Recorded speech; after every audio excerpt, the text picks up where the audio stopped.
Good morning students.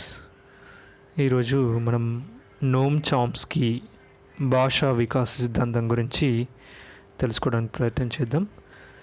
ఇందులో ముఖ్యంగా నోమ్ Chomsky శిశువులో భాషా వికాసానికి సంబంధించిన విభిన్న తరహా భావాలను ప్రతిపాదించడం జరిగింది.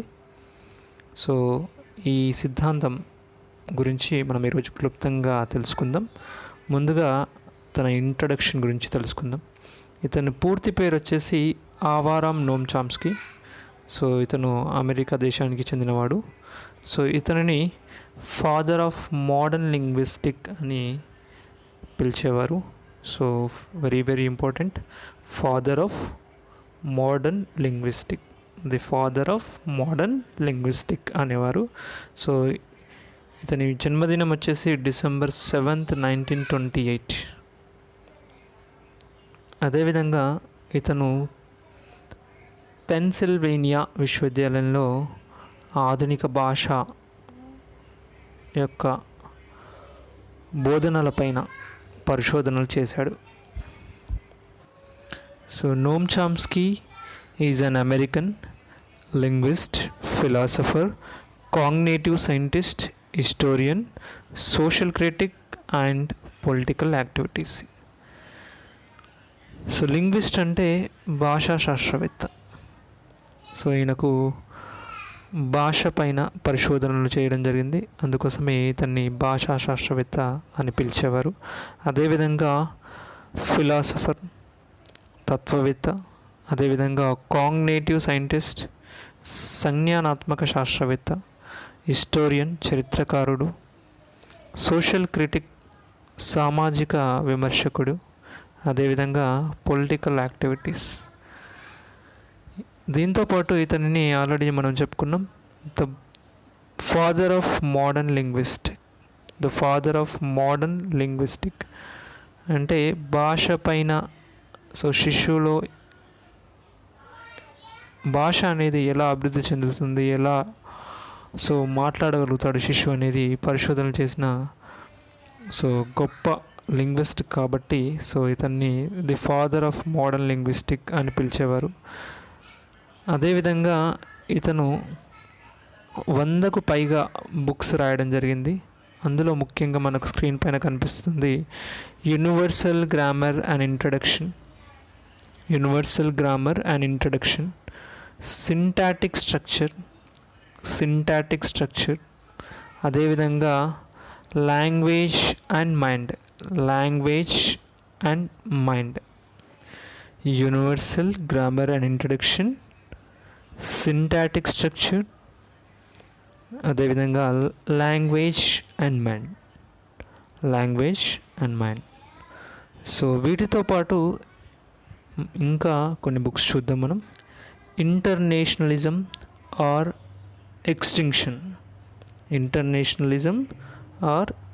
Extinction.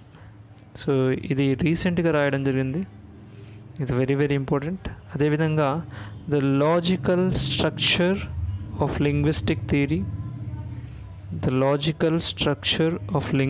Theory and aspects of the theory of syntax. And very very important book, మరొకటి బుక్ ఏంటంటే the lectures on government and binding. So ఇందులో ఒక వర్డ్ అనేది ఇంపార్టెంట్, దట్ ఈజ్ ఏంటంటే government binding. So what is government binding అంటే ఏంటి అంటే శిశువుకి సంబంధించిన ఒక వర్డ్ ఇవ్వడం జరిగింది. సో అదేంటంటే సో గవర్నమెంట్ బైండింగ్. ఈ గవర్నమెంట్ బైండింగ్ అనే బేస్ చేసుకొని సో ఈ బుక్ రాయడం జరిగింది. అదేంటంటే lectures on government and binding. So మరి ఈ బుక్లో ఏం చెప్పడం జరిగింది అనేది మనం చూద్దాం. యాక్చువల్లీ ఈ తీరం ముఖ్య ఉద్దేశం కూడా ఏంటనేది మనం ఇప్పుడు చూద్దాం. ఈ భూమిపైనే మానవుడికి మాత్రమే కలిగిన ఒక గొప్ప వరం ఏంటంటే భాష. ఇదొక సాధనం మానవుడికి. అంటే శబ్దాలు, పదాలు, వాక్యాలతో ఎదుటి వ్యక్తి భావాలను అర్థం చేసుకునే ఒక సామర్థ్యాన్ని కలిగి ఉంటాడు. అలాంటి సామర్థ్యాలను మరి పుట్టుకతోనే వస్తాయా లేకపోతే పరిసరాల నుంచి వస్తాయా అనే ఒక ప్రశ్న మొదలైంది.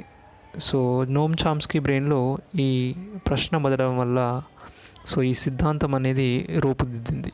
అంటే సో భాష అనేది పుట్టినప్పటి నుంచే ఉంటుందా లేదా పుట్టిన తర్వాత ఏర్పడుతుందా అనేది సో ఇతని ఒక క్వశ్చన్. అంటే శిశువు పుట్టుకతోనే భాషను అర్థం చేసుకోగలిగే ప్రత్యేక సామర్థ్యంతో పుడతాడు అని ఈయన వాదన. అంటే పరిసరాల ప్రభావం ఉండదు. అదేవిధంగా సాంప్రదాయ పద్ధతిలో భాషా బోధన అనేది జరగదు. అందుకోసమే ఇతను సాంప్రదాయ పద్ధతిలో భాషా బోధనను ఇతడు తీవ్రంగా వ్యతిరేకించడం జరిగింది. అంటే శిశువు పుట్టుకతోనే భాషను అర్థం చేసుకోగలుగుతాడు. అదేవిధంగా వ్యాకరణాన్ని అర్థం చేసుకునే సామర్థ్యం సో బ్రెయిన్లో ఆల్రెడీ ఉంటుందని చెప్పడం జరిగింది. ఈ విధంగా భాషను అర్థం చేసుకోవాలంటే భాషా నిర్మాణాలు కావాలి. అలాంటి భాషా నిర్మాణాలను కూడా శిశువు పుట్టుకతోనే ఆర్జించుకుంటాడు. సో బై బర్తే అతనికి ఉంటాయని, అలాంటి డివైస్ అనేది బ్రెయిన్లో ఉంటుందని సో చెప్పడం జరిగింది. సో ఈ విధంగా పుట్టుకతో వచ్చిన భాషా నిర్మాణాలు సాయంతో శిశువు భాషను అర్థం చేసుకోగలిగే సామర్థ్యాన్ని ఏమంటామంటే గవర్నమెంట్ బైండింగ్ అని ఈ నేమ్ ఇవ్వడం జరిగింది. సో నోమ్ చామ్స్కీ ఒక ఇంపార్టెంట్ వర్డ్ ఇవ్వడం జరిగింది. అదేంటంటే గవర్నమెంట్ బైండింగ్.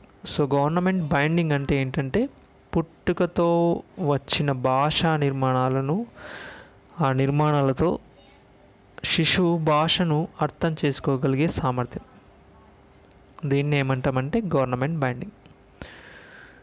సో అందుకోసమే ఈ బుక్లో చెప్పడం జరిగింది. Lectures on government and binding అనే బుక్లో ఈ గవర్నమెంట్ బైండింగ్ అనే అంశాన్ని సో వివరించడం జరిగింది.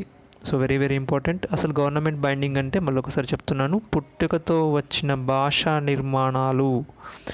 నిర్మాణాల సాయంతో శిశువు భాషను అర్థం చేసుకోగలిగే సామర్థ్యాన్ని గవర్నమెంట్ బైండింగ్ అంటారు. దీని ప్రకారం ఏ ఒక్కరూ శిశువుకి భాషను నేర్పించాల్సిన అవసరం లేదు. తను మదర్ అయిన కుటుంబ సభ్యులు ఏ భాషనైతే మాట్లాడుతున్నారో, ఏ లాంగ్వేజ్ అయితే మాట్లాడుతున్నారో, తెలుగు అయితే తెలుగు, తమిళం అయితే తమిళం, ఏ భాష అయితే మాట్లాడుతున్నాడో సో ఆ భాషను సో గ్రహించే పరికరం, అర్థం చేసుకునే సామర్థ్యం ఆల్రెడీ లోపల ఒక డివైస్ ఉంటుంది. సో బ్రెయిన్లో ఆ డివైస్ తోటి ఆ భాషను అర్థం చేసుకొని సో పదాలను, వ్యాకరణాలను సో ఏర్పరచుకొని సో మాట్లాడగలిగే సామర్థ్యం ఉంటుంది అని చెప్పడం జరిగింది. ఇది గవర్నమెంట్ బైండింగ్ అనే సో వెరీ వెరీ ఇంపార్టెంట్ అంశం. అదేవిధంగా ఈ భాషా వికాస సిద్ధాంతంలో నోమ్ చామ్స్కీ మరొక విషయాన్ని చెప్పడం జరిగింది. అదేంటంటే యూనివర్సల్ గ్రామర్. యూనివర్సల్ గ్రామర్ అంటే సార్వత్రిక వ్యాకరణం లేదా సార్వజనీన వ్యాకరణం అని అంటారు. అంటే ఏంటి అంటే ఇందులో ఇంపార్టెంట్ వర్డ్ ఏంటంటే వ్యాకరణ సూత్రాలు, సింటాక్స్. అంటే ఈయన ప్రకారం మానవ భాషలు అన్ని ఉమ్మడి భాష నిర్మాణ సూత్రాల ఆధారంగా చేసుకొని రూపొందుతాయి. అంటే తెలుగు మాట్లాడేవారికి, అదేవిధంగా తమిళం, ఇంగ్లీష్ ఇలా డిఫరెంట్ లాంగ్వేజెస్ మాట్లాడే వాళ్ళకి అందరికీ ఉమ్మడి భాషా నిర్మాణ సూత్రం అంటే సో సింటాక్స్ అనేటి, వ్యాకరణ సూత్రాలు అనేటి, వ్యాకరణ స్ట్రక్చర్ అనేది సో అన్నీ ఎలా ఉంటాయంటే సేమ్ ఉంటాయి. అందరికీ ఉండే విధంగానే సబ్జెక్ట్, సో హెల్పింగ్ వర్బ్, అదేవిధంగా వర్బ్, ఆబ్జెక్ట్ అన్నిట్లో తెలుగులో చూసిన కూడా కర్త, సో క్రియ, కర్మ ఇలా అన్నీ ఏ భాషలో తీసుకున్నట్లయినా సో గ్రామర్ అనేది సేమ్ ఉంటుంది. అందుకోసం యూనివర్సల్ గ్రామర్ అని చెప్పడం జరిగింది. అన్ని భాషలకు ఒకే గ్రామర్, ఒకే నిర్మాణ సూత్రం అనేది ఉంటుందని చెప్పడం జరిగింది. సో దాన్ని వ్యాకరణ సూత్రాలు, సింటాక్స్.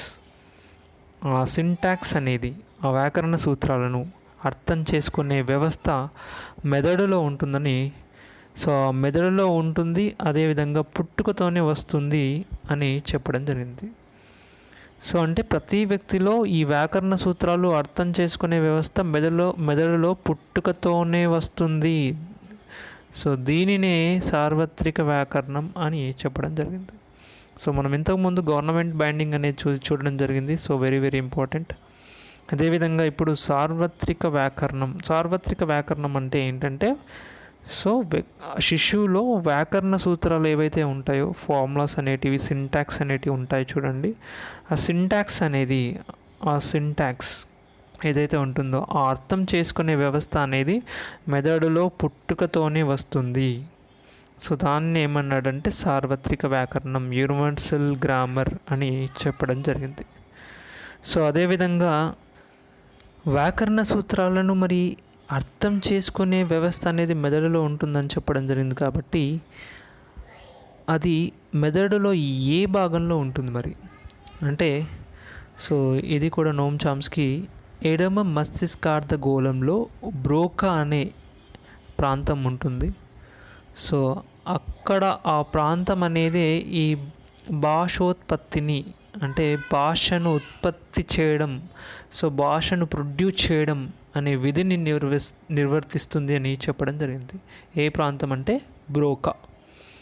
సో బ్రోకా ఎక్కడ ఉంటుందంటే ఎడమ మస్తిష్కార్ధ గోళంలో ఉంటుంది. ఈ ఎడమ మస్తిష్కార్ధ గోళంలో ఉన్న బ్రోకా యొక్క విధి ఏంటంటే భాషను ఉత్పత్తి చేయడం, భాషను సో బయటకు తీసుకురావడం. మరి ఎలా తీసుకొస్తుంది అంటే, సో ఆల్రెడీ డెవలప్ అయిన వ్యాకరణ సూత్రాలు, బ్రెయిన్లో ఉన్న వ్యాకరణ సూత్రాలను అర్థం చేసుకోవడానికి సో మెదడులో పుట్టుకతోనే ఒక వ్యాకరణం అనేది ఉంటుంది.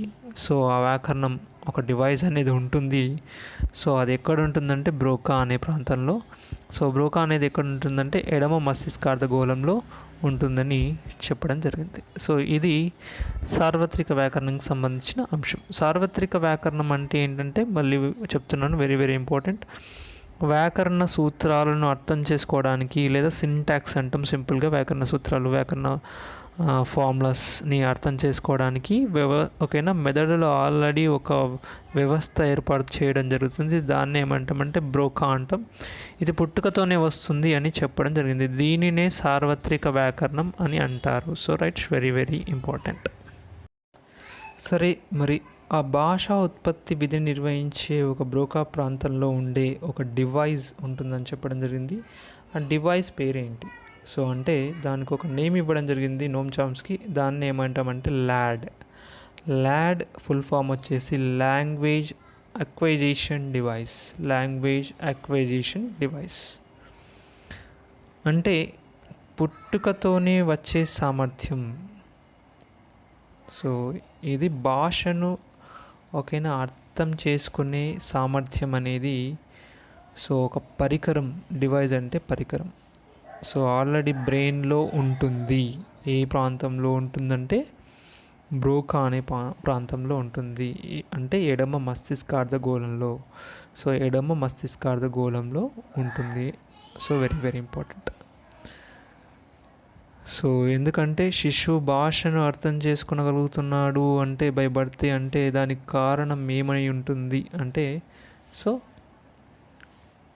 ల్యాడ్ అనే డివైస్, దాన్ని లాంగ్వేజ్ అక్వైజిషన్ డివైస్ అని అంటారు. సో ఈ విధంగా సో భాషా సూత్రాలు ఏవైతే ఉంటాయో ఓకేనా, నిర్మాణాలు, సో అంటే వ్యాకరణ సూత్రాలను ఇవన్నిటిని అర్థం చేసుకోవడానికి ఒక డివైస్ అనేది ఉంది. సో దాన్ని ఏమంటున్నామంటే ల్యాడ్ అంటున్నాం, లాంగ్వేజ్ అక్వైజిషన్ డివైస్. మరి ల్యాడ్ యొక్క వ్యాప్తిని బట్టి ఒక వ్యక్తి అనేక రకాలైన భాషలు నేర్చుకుంటాడని తెలిపాడు. సో ల్యాడ్ యొక్క వ్యాప్తి బట్టి, ఆ ఎక్స్టెన్షన్ బట్టి సో అనేక రకాలమైన భాషలు నేర్చుకుంటాడు. తెలుగు, హిందీ, ఇంగ్లీష్, కొందరికి చాలా భాషలు వస్తాయి. సో ఈ విధంగా భాష అనేది రకరకాల భాషలు నేర్చుకోగలుగుతాడు. సో మొదటిది వచ్చేసి దాని కారణం ఏంటంటే భాషా సూత్రాలను, నిర్మాణాలను అర్థం చేసుకోవడానికి సో అలాంటి సామర్థ్యం అనేది సో డివైస్ ఉంటుంది అని చెప్పడం జరిగింది. సో నోమ్ చామ్స్కీ రచించిన బుక్ ఏంటంటే సో సింటాటిక్ స్ట్రక్చర్లో సో ఈ భాషా సూత్రాలకు సంబంధించి నిర్మాణాలను అర్థం చేసుకోవడానికి నోమ్ చామ్స్కీ రచించిన పుస్తకం ఏంటంటే syntactic structure. So syntactic structure, ఈ సింటాటిక్ స్ట్రక్చర్లోనే ఈ పుస్తకంలోనే సో సో ల్యాడ్ అనే అంశాన్ని వివరించడం జరిగింది. సో ల్యాడ్ యొక్క ఎక్స్టెన్షన్ బట్టి సో భాషా సూత్రాలను, భాషా నిర్మాణాలను అర్థం చేసుకోవడానికి సో ఒక డివైస్ అనేది ఉంటుందని చెప్పడం జరిగింది. అదేవిధంగా శిశువులో 3 నుంచి 10 సంవత్సరాల మధ్యన భాషను అర్జించే సామర్థ్యం అనేది గరిష్టంగా ఉంటుంది. So very very important. భాషను అర్జించే సామర్థ్యం గరిష్టంగా ఉండే సంవత్సరం అంటే 3 నుంచి 10 సంవత్సరాల మధ్యకాలం అనేది సో భాషార్జన సామర్థ్యం అనేది గరిష్టంగా ఉంటుంది శిశువులో. అదేవిధంగా ఈ ల్యాడ్ అనేది ఉంది కదా, ఈ డివైస్ అనేది లాంగ్వేజ్ అక్వైజ్ డివిజన్ అనేది సో ఈ డివైస్ అనేది 4 years వరకు, శిశువులో 4 years వరకు అంటే 4 సంవత్సరాల వయసు వచ్చే వరకు భాషలోని నియమ నిబంధనలు, ఫార్ములాస్, సింటాక్స్ ఇవన్నిటిని అర్థం చేసుకుంటాడు. సో 4 years అయిపోయేసరికి సో కంప్లీట్ లాంగ్వేజ్ అనేది వచ్చేస్తుంది కాబట్టి, భాషను అర్థం చేసుకోగలుగుతాడు కాబట్టి సో భాషను అండ్ పదాలను, శబ్దాలను, వ్యాకరణాలను, సెంటెన్స్లు అన్నీ మాట్లాడగలిగే సామర్థ్యం వచ్చేస్తుంది కాబట్టి సో అప్పటి వరకు ఈ ల్యాడ్ అనేది ఉపయోగపడుతుంది. తర్వాత ఈ ల్యాడ్ డివైస్ అనే ఉపయోగం అనేది తగ్గుతూ వస్తుంది 4 సంవత్సరాల తర్వాత. అంటే 4 సంవత్సరాలు వచ్చేసరికి భాషలో నియమ నిబంధనలు అన్నీ కంప్లీట్ చేసుకుంటాడు కాబట్టి ల్యాడ్ అనే డివైస్ పరికరం తర్వాత 4 years తర్వాత సో తగ్గుతుంది. డివైస్ పరికరం యొక్క ఉపయోగం అనేది తగ్గుతుంది. సో అవలీలుగా మాట్లాడిస్తూ ఉంటాడు కాబట్టి. కానీ భాషార్జన సామర్థ్యం మాత్రం గరిష్టంగా ఎప్పటి వరకు ఉంటుందంటే 3 నుంచి 10 సంవత్సరాల మధ్యన సో ఈ భాషార్జన సామర్థ్యం అనేది ఎక్కువగా ఉంటుంది.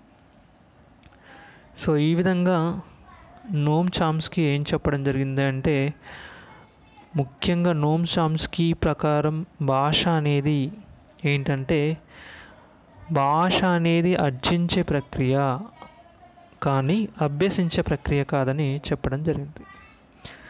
సో అదేవిధంగా నోమ్ చామ్స్కీ సాంప్రదాయక భాష సిద్ధాంతాల ప్రకారం నేర్పబడుతుంది అనేది సో వ్యతిరేకించడం జరిగింది. సో సాంప్రదాయ పద్ధతి అనే దాంట్లో వ్యతిరేకించడం జరిగింది. సో పుట్టుకతోనే ఓకేనా, బై బర్త్ ఓకేనా, శిశువుకి భాషార్జన సామర్థ్యం అనేది ఒక డివైస్ అనేది బ్రెయిన్లో ఆల్రెడీ రూపొందించడం జరుగుతుంది. అది ఏ ప్రాంతంలో అంటే ఎడమ మస్తిష్కార్ధగోళంలో బ్రోకా అనే ప్రాంతంలో ల్యాడ్ అనే డివైస్ అనే దాన్ని రూపొందించబడుతుందని చెప్పడం జరిగింది. అదేవిధంగా ఇతని యొక్క ఆధునిక భావనలు నెక్స్ట్ చూద్దాం. మరి ఆధునిక భావనల విషయానికి వస్తే జనరేటివ్ గ్రామర్, ఉత్పాదక వ్యాకరణం, అదేవిధంగా యూనివర్సల్ గ్రామర్, సార్వత్రిక వ్యాకరణం. సో మనం ఆల్రెడీ చూసాం యూనివర్సల్ గ్రామర్ గురించి. సో సింటాక్స్ వ్యాకరణ సూత్రాలని సో బ్రోకా ప్రాంతం అని చెప్పడం జరిగింది. అదేవిధంగా ఫార్మల్ గ్రామర్, నియత వ్యాకరణం, అదేవిధంగా ట్రాన్స్ఫర్మేషనల్ గ్రామర్, రూపంత వ్యాకరణం. సో ఇలాంటి వ్యాకరణాలకు సంబంధించిన బుక్స్ కూడా రాయడం జరిగింది so Noam Chomsky. So Noam Chomsky యొక్క ఇవి ఆధునిక భావనలు. అదేవిధంగా సో నోమ్ చామ్స్కీ ముఖ్య ఉద్దేశం ఏంటంటే సో భాషా వికాస సిద్ధాంతాన్ని భాష అనేది అర్జించే ప్రక్రియ కానీ అభ్యసించే ప్రక్రియ కాదు. ఈ సిద్ధాంతాన్ని నేటివిస్ట్ థియరీ అని కూడా అంటారు. సహజ లేదా స్థానిక దృక్పథం అంటారు. స్థానిక దృక్పథం లేదా నేటివిస్ట్ థియరీ అని కూడా అంటారు. అంటే బై బర్త్ పుట్టుకతోనే ఈ భాషా అర్జన సామర్థ్యం అనేది ఉంటుంది కాబట్టి ఓకేనా. సో అందుకోసమే నేటివిస్ట్ థియరీ లేకపోతే స్థానిక దృక్పథం అని కూడా అంటారు. ఈ సిద్ధాంతానికి మరొక పేరు nativist theory. So very very important. అదేవిధంగా మరికొందరు శాస్త్రవేత్తలు ఈ భాష అనేది ఎలా నేర్చుకుంటాడు శిశువు అనే దాని మీద కొందరు వాదనలు మనం చూద్దాం. మొదటగా B F Skinner. So B F Skinner రచించిన బుక్ వచ్చేసి very very important, verbal behaviour. So B F Skinner రచించిన బుక్ వర్బల్ బిహేవియర్. సో ఇతను ఏం చెప్పాడంటే, సో ఈ వర్బల్ బిహేవియర్ అనే గ్రంథంలో నిబంధనలు, కండిషన్స్ అంటే నిబంధనల వల్ల భాషా సామర్థ్యం కలుగుతుందని తెలియజేయడం జరిగింది. సో బిఎఫ్ స్కిన్నర్ తెలియజేయడం జరిగిందంటే, వర్బల్ బిహేవియర్ అనే గ్రంథంలో సో భాష అనేది నిబంధనల వలన సో భాషా సామర్థ్యం కలుగుతుందని చెప్పడం జరిగింది. అదేవిధంగా నోమ్ చామ్స్కీ ఎల్ఈడి లాంగ్వేజ్ అక్వైజ్ డివైజ్ అని ఎలా చెప్పడం జరిగిందో, ఇతను లాంగ్వేజ్ లెర్నింగ్ డివైజ్ అని చెప్పడం జరిగింది. లెర్నింగ్ అనేది అంశాన్ని నొక్కి చెప్పడం జరిగింది. సో ఇతను బిఎఫ్ స్కిన్నర్ అయిన సో ఎలుకలపైన ప్రయోగం చేయడం జరిగింది. సో రైట్, ఇతను కార్యసాధక నిబంధన ప్రయోగం చేయడం జరిగింది. అది మనం నెక్స్ట్ తర్వాత క్లాస్లో చూద్దాం. సో రైట్, నెక్స్ట్ మరొకరి వాదన చూసినట్లయితే ఇతని పేరు ఆల్ఫ్రెడ్ బండురా. సో భాషను ఎలా నేర్చుకుంటారంటే చెప్పడం జరిగింది. సో ఇతను కెనడా దేశానికి చెందిన వ్యక్తి. ఇతను పరిశీలించడం అనుకరణ ద్వారా భాషను నేర్చుకుంటాడు అని చెప్పడం జరిగింది. సో ఆల్బర్ట్ బండురా ఏం చెప్పడం జరిగిందంటే, పరిశీలించడం అనుకరణ ద్వారా భాషను శిశువు నేర్చుకుంటాడు అని చెప్పడం జరిగింది. So very very important. దేని ద్వారా అంటే పరిశీలించడం, అబ్జర్వేషన్ అండ్ ఇమిటేషన్, అనుకరణ ద్వారా ఈ భాషను అభ్యసిస్తాడు శిశువు అని సో ఎవరు చెప్పడం జరిగిందంటే ఆల్ఫ్రెడ్ బండురా. సో పరిశీలించడం, అనుకరణ ద్వారా భాషను శిశువు అభ్యసిస్తాడని చెప్పడం జరిగింది. ఈయన కెనడా దేశానికి చెందిన వ్యక్తి. సో ఇది కూడా వెరీ వెరీ ఇంపార్టెంట్. ఈ వర్డ్ గుర్తుంచుకోండి, పరిశీలించడం, అనుకరణ అనేది very very important. Next Jean పియాజే వాదన వచ్చేసి వీరికి, ఇతను పరిసరాల అంతఃచర్యల వలన సో భాష నేర్చుకుంటాడు శిశువు భాషను ఎలా నేర్చుకుంటాడంటే, జీన్ పియాజే వాదన వచ్చేసి పరిసరాల వల్లనే సో భాషను నేర్చుకుంటాడు అని సో జీన్ పియాజే వాదించడం జరిగింది. సో ఈ విధంగా నోమ్ చామ్స్కీ, అదేవిధంగా BF Skinner, so Bandura and పియాజే వాదనలన్నిటి చూడడం జరిగింది. సో యాక్చువల్లీ మనం ఇప్పుడు ఎక్కడ ఉన్నామంటే సో నోమ్ చామ్స్కీ కాబట్టి, సో మరి నోమ్ చామ్స్కీ యొక్క భాషా వికాస సిద్ధాంతం గురించి సో కన్క్లూషన్ ఏంటనేది మనం ఇప్పుడు చూద్దాం. సో భాష అనేది అర్జిత ప్రక్రియ కానీ అభ్యసించే ప్రక్రియ కాదు అని సో చెప్పడం జరిగింది. సో ఈ కన్క్లూషన్ ఏంటంటే, సో అకార్డింగ్ టు నోమ్ చామ్స్కీ ఏం చెప్పడం జరిగింది, సో ఏంటంటే భాష అనేది అర్జిత ప్రక్రియ అంటే బై బర్త్, పుట్టుకతోనే సో భాష అనేది ఓకేనా సో బ్రెయిన్లో ఒక డివైస్ రూపొందించడం జరుగుతుంది. దాన్ని ల్యాడ్ అని చెప్పడం జరిగింది. సో ల్యాడ్ వల్లనే సో భాషా నిర్మాణాలను నేర్చుకుంటాడు అని చెప్పడం జరిగింది. సో ఇతని వాదనకు ఒక చిన్న ఎగ్జాంపుల్ చూద్దాం. పక్షి పిల్లకు రెక్కలు పెరగడం అనేది, సో పక్షి పిల్ల ఉంటుంది కదా, దానికి రెక్కలు అనేవి గ్రోత్ అవుతాయి కదా అనేది పరిసరాల వల్ల సంభవించదు. సో ఎన్విరాన్మెంటల్ వల్ల అది సంభవించదు. అది పుట్టుకకు ముందే సహజంగా నిర్మించబడుతుంది.